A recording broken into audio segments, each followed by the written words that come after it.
Hi everyone, this is Writing Tips with Rawr. So my setup is a little different right now because my recording environment is not reliable at home. Mostly because of animals, but anyways. So I wanted to get real quick into how you can pair inner conflicts with outer conflicts. And this list is not exclusive or inclusive. Like, you can add to this, and what's listed on here isn't like just for that list, and there's not just one pairing. Like, these are all kinds of items that you can pair with each other. You can use multiple from each list. And what I have here is just like inner conflicts that the protagonist might have with themselves, or any character really, within your story.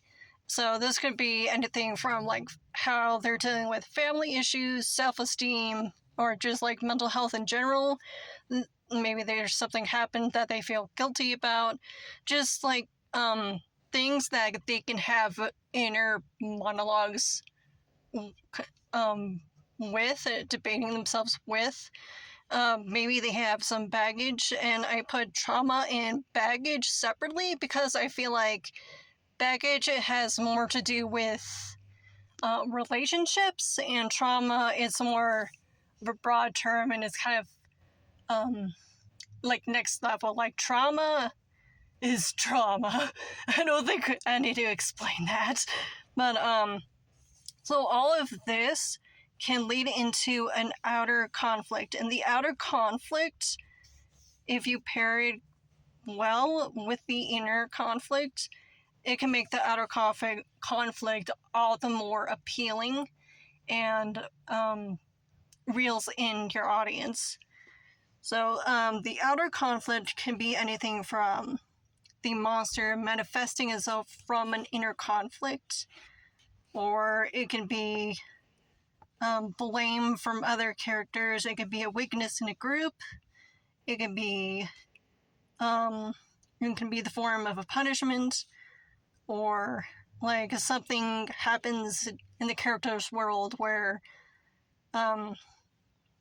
bad things are happening. There's an event that's a result of their inner conflict because they didn't do actions, or there was a lack of an action. And again, like, you don't have to do inner, and then only that inner, and that only inner conflict is only paired with that specific outer conflict. You could do a mix. You could take up to like 3 inner conflicts for one character, and then it comes out into like one outer conflict, or there's multiple outer conflicts. It could be a whole mix. Just try not to get too carried away. I would keep it to like at the most 3 inner conflicts, and at the most 3 outer conflicts. That is the most I would keep it to. Whew, I need to breathe.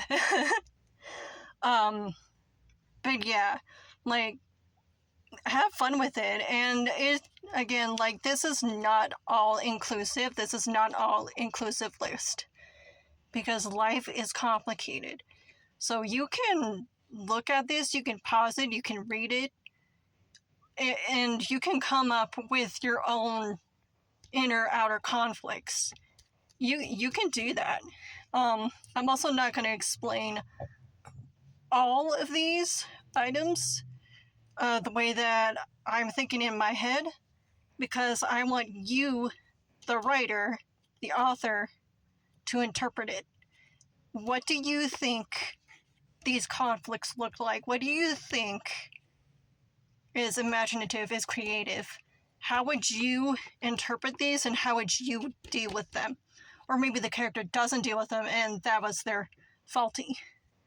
So I just wanted to show you all that, and maybe it gave you some inspiration.